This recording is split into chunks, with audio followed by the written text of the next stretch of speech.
Dear students, in this lesson, we will study about the differentiated cells. Differentiation produces cells which have different structures and functions. The cells with similar structure and function are grouped together to form tissues. As it is difficult to study and describe a cell in isolation, we will generally discuss the structure of tissue. The four major types of animal tissues are epithelial, nervous, muscular, and connective. We will study in detail about the structure and functioning of the cells comprising these tissues. The details of how a particular tissue works will be dealt in animal physiology course.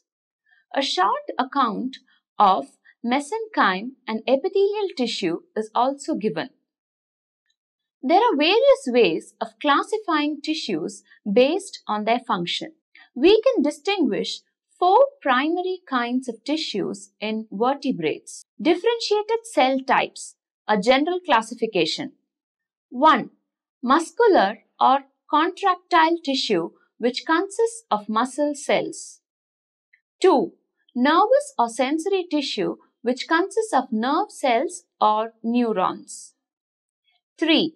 Epithelial or covering tissue which consists of epithelial cells.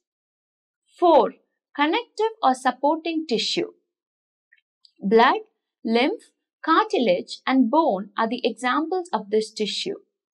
All these tissues consist of specialized cells, the structure of which you will study in this lesson.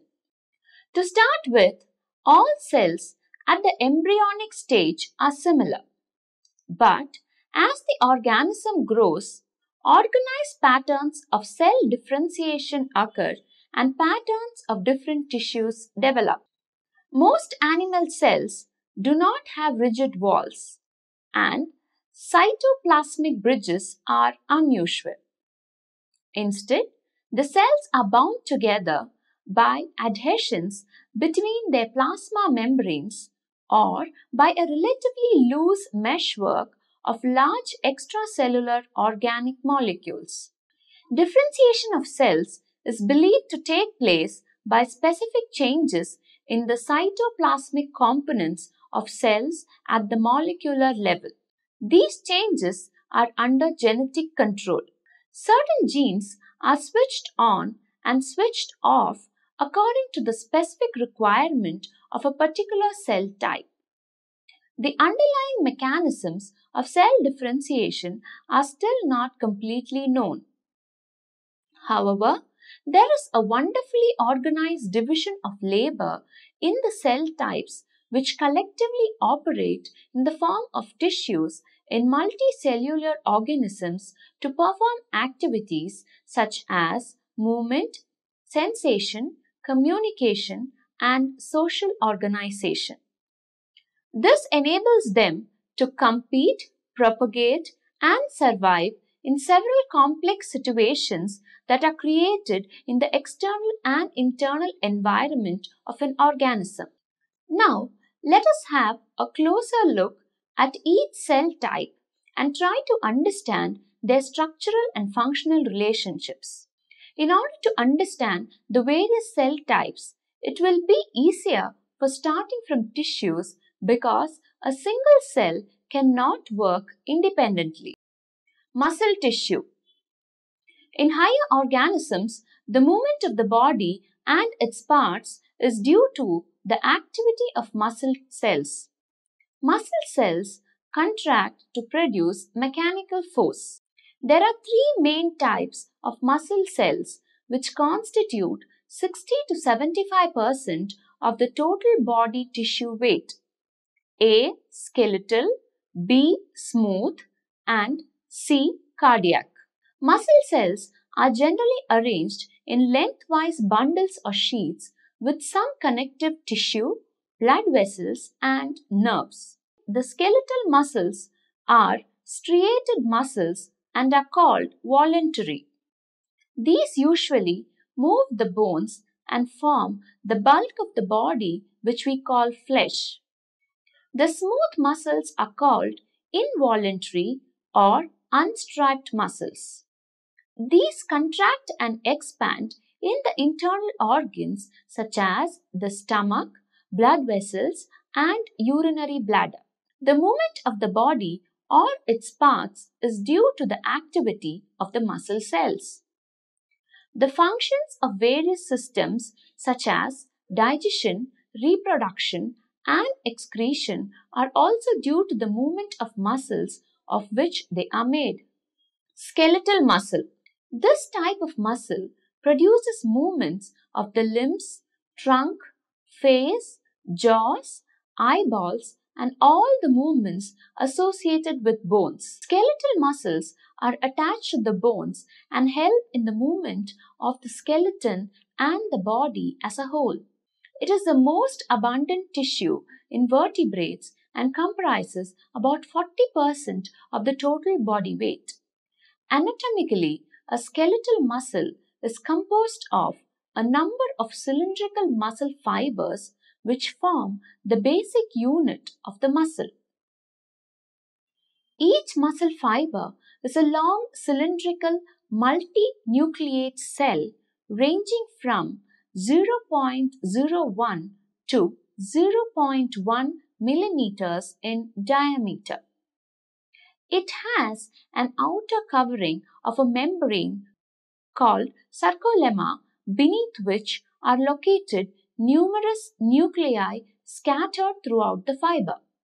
A muscle fiber consists of a semi-fluid cytoplasm termed as sarcoplasm containing numerous longitudinal myofibrils which range from 10 to 100 micrometer in diameter.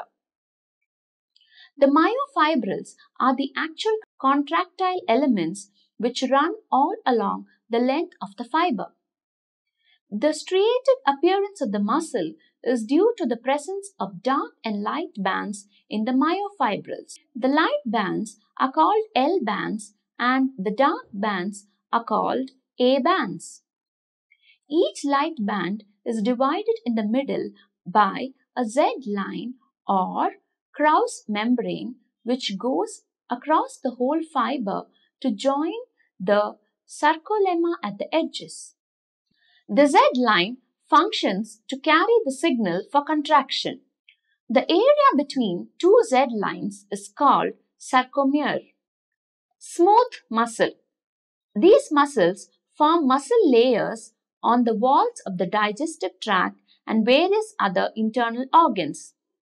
The walls of arteries and veins are also lined with smooth muscles. The cells are uninucleate, elongated, narrow, spindle-shaped, tapering at both ends with the nucleus in the middle.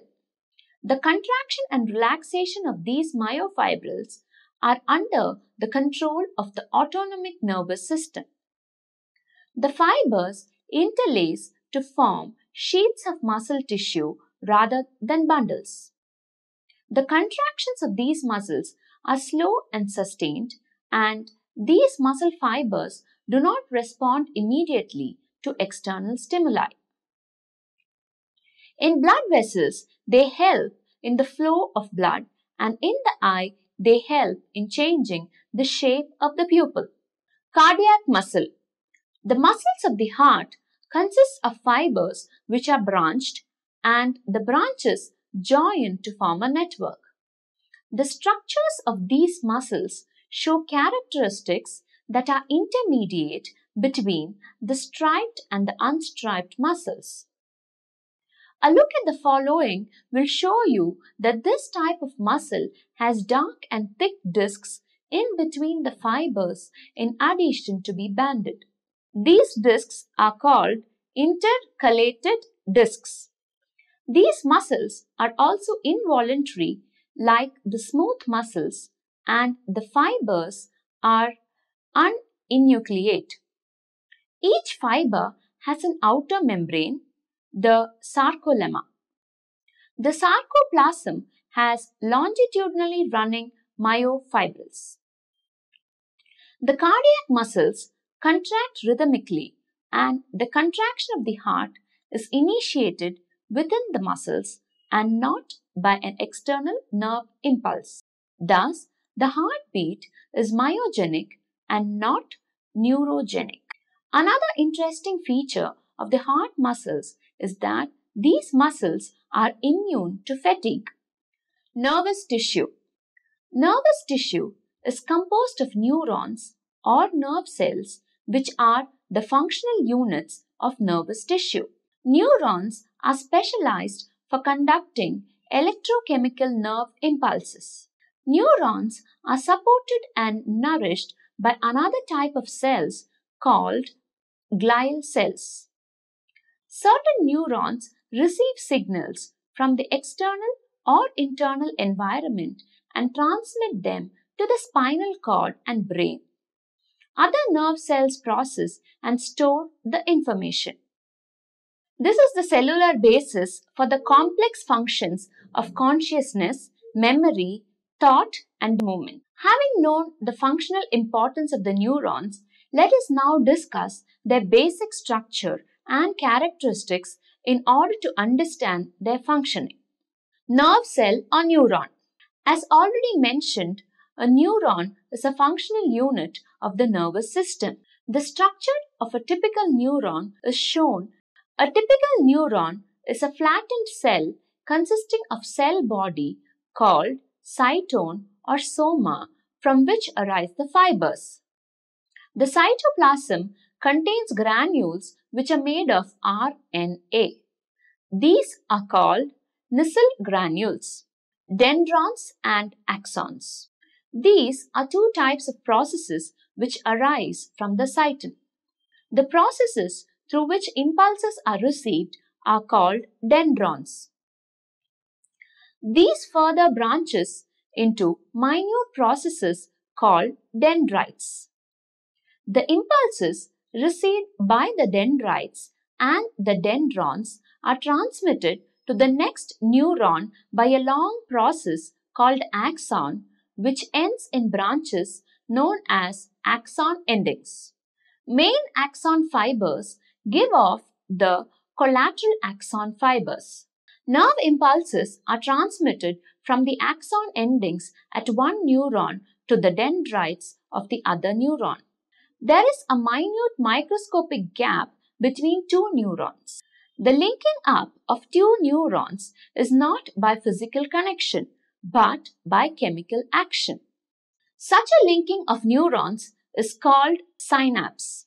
The axon ending, as revealed by the electron microscope, has minute terminal ends or buttons which secrete acetylcholine. This causes the impulse to reach the dendrites of the next nerve cell where a fresh impulse is formed. The secretion of acetylcholine is stopped by an enzyme called cholinesterase after it has set up a fresh impulse in the next neuron. The axon is enclosed within a sheath of fatty substance known as myelin sheath, which in turn is covered by a thin covering called neurolemma. This covering sheath is formed of sheath cells or Schwann cells having flattened nuclei embedded in the cytoplasm at intervals. Schwann cells are responsible for the secretion of the myelin sheath. The myelin sheath is not continuous. It is interrupted at regular intervals by constrictions called nodes of Ranvier. Neurons exist in a bewildering variety of shapes and sizes, but all share certain common features. They can be classified on the basis of the number of cytoplasmic processes extending from the cell body. Figure shows you the various types of neurons. A neuron with a single process arising from the cytoplasmic process is called unipolar. The process has several branches, some of which function as dendrites, others being axonal. Unipolar neurons are rare in the adult vertebrates. Bipolar neurons are those which have a single axon and a single dendrite, usually located at opposite poles of a spindle-shaped soma. That is, it has two processes arising from the cell body. Multipolar neurons have several dendrites at one end and an axon on the other. This is the most common and typical type of neuron. Functionally, neurons can be classified into major types. Types of neurons. 1. Motor neurons, which convey information from the central nervous system to the effect or organs such as muscles, glands, etc. 2. Sensory neurons, which transmit sensory information from the peripheral parts of the body to the central nervous system. 3. Intermundial neurons, which lie between motor, that is efferent, and sensory, that is afferent neurons, and transmit signals in several directions by modifying them in a way best suited to the needs of the animal. The motor, that is efferent neurons, have larger axons than the dendrites. In sensory, that is afferent neurons, the dendrites are relatively larger. 4. Neurosecretory neurons are those neurons that are specialized for the production of hormones. Connective tissue. The main function of connective tissues is to join together the different tissues of the body. Connective tissues also support the body and its structures and protect underlying organs. In addition, almost every organ in the body has a supporting framework of connective tissue called stroma. The epithelial components of the organ are supported and cushioned by the stroma. There are many kinds of connective tissues and many systems for classifying them. Some of the main types of connective tissues are 1. Loose connective tissue, 2. Dense connective tissue, 3. Elastic connective tissue, 4. Reticular connective tissue, 5. Adipose tissue, 6. Cartilage, 7. Bone, 8. Blood, lymph and tissues that produce blood cells. Connective tissues contain relatively few cells embedded in an extensive intercellular substance consisting of thread-like microscopic fibers scattered throughout a matrix secreted by the cells. The matrix is a thin gel composed of polysaccharides. The cells of different kinds of connective tissues differ in their shape and structure and in the kind of matrix they secrete. The nature and function of each of the connective tissue are determined in part by the structure and properties of the intercellular substance. Bone. Bone is a solid hard tissue which constitutes most of the skeleton of higher vertebrates. The bone cells are known as osteocytes, which are embedded in a solid matrix. The deposition of carbonates and phosphates of calcium makes the matrix very firm. About 30 to 40% by weight of the living bone is of organic matrix. The bone is surrounded by a fibrous membrane, the periosteum. The central part of the bone has a cavity which is filled with soft fatty tissue, the marrow. When the marrow contains vascular sinuses, it is called red bone marrow. The blood corpuscles are formed by the marrow. The coating of the bone is lined with a delicate membrane called the endosteum. The bony substance is arranged in concentric layers called the bone lamellae that surround the marrow cavity. Red blood cells RBCs.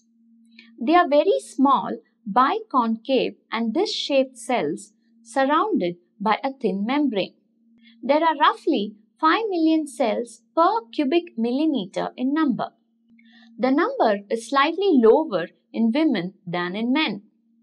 The RBCs are made up of stroma of protoplasm permeated with hemoglobin, which constitutes about 90% of the weight of the corpuscles. There are approximately 280 million molecules of hemoglobin per erythrocyte. Nucleus is lacking in the RBC. However, they arise from normally nucleated connective tissue cells of the bone marrow. Let us now discuss some interesting features of the red blood cells. The red blood cells are produced by the liver, spleen, and thymus in the embryonic period. After birth, they are formed in the bone marrow.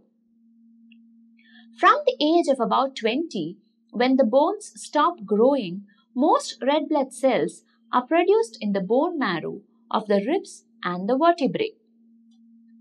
Erythrocytes have a lifespan of about 120 days, after which they are broken down in the liver, forming bile pigments or bilirubin. Approximately 2.5 million cells are destroyed per second, and almost the same numbers are produced each second. The primary function of the red blood cells is to assist in respiration. This function is possible due to the presence of the protein hemoglobin. The principal functions of hemoglobin are transportation of oxygen and carbon dioxide and prevention of acidity in the blood. pH of the blood is 7.3 plus or minus 0.1. In a healthy normal male, the hemoglobin content ranges from 12.5 grams per 100 ml to 14.5 grams per 100 ml. And in a healthy normal female, this content ranges from 10 gram per 100 ml to 12 gram per 100 ml. As mentioned earlier, hemoglobin is always bound to the red blood cells. If this was free from red cells, the circulation of the blood would have been impossible owing to the high viscosity. White blood cells, WBCs. They are slightly larger than the red cells. They are colorless or transparent. They are amoeboid in shape and can move about with pseudopodia. They may possess 2 or more nuclei. The average count of the leukocytes in the human blood varies from 5 to 10,000 cells per cubic millimeter. There are 5 main classes of white blood cells, varying concentrations of which are described as follows. 1. Neutrophils 59.0. 2. Eosinophils 2.5. 3. Basophils 0.5. 4. Lymphocytes 34.0. 5. Monocytes 4.5. The first 3 are collectively called granulocytes since they have a granular appearance. Granulocytes live for about 10 days, lymphocytes for about 2 to 3 days, and monocytes appear to live relatively longer. They can be distinguished on the basis of staining reactions, and their names have been derived accordingly. Neutrophils are those leukocytes which get stained with neutral dyes. They are phagocytic in function and engulf bacteria and other extraneous substances. They move with pseudopodia and get attracted to the site of infection or injury. Eosinophils are stainable with acidic dyes and show amoeboid movements. Their percentage increases when parasites invade the body. Basophils are stainable with basic dyes and contain heparin in the cytoplasmic granules, suggesting their anticoagulant function. There is no evidence to prove their phagocytic function. These are the smallest of leukocytes. Lymphocytes. These have large nuclei that are pear-shaped. They are produced and scattered throughout the body and do not show any movements. Lymphocytes contain antibodies and carry on immunological reactions. Monocytes. They are the largest of white cells, varying in diameter from 16 to 22 micrometers. They have a horseshoe-shaped or intended nucleus. They are phagocytic in function. With the help of pseudopodia, they destroy harmful germs that enter the body. The platelets. These are also called thrombocytes. They are minute cells which are 2 to 3 micrometer in diameter, irregular in shape, and very fragile, containing distinct granules but no nucleus. In blood, the number of platelets range from 2 lakh to 3 lakh per cubic millimeter of blood. Their number varies. It increases generally after exercise and a hemorrhage. They have two main functions.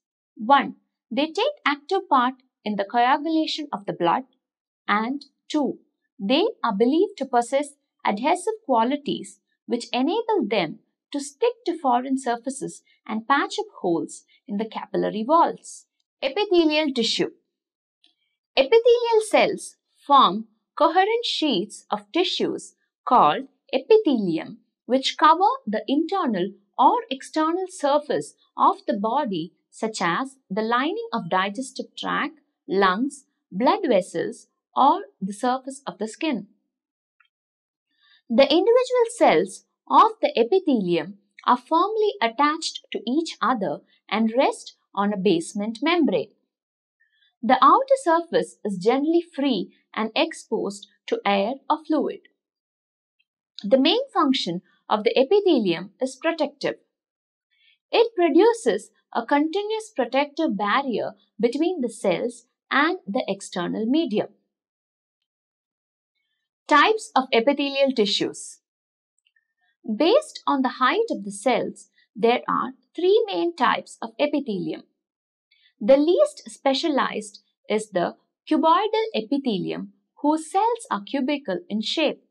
That is, they are as long as they are wide. The squamous epithelium has cells that are much broader than long and have the appearance of thin, flat plates. Columnar epithelium has cells that are much wide and appear as rectangles set on the end.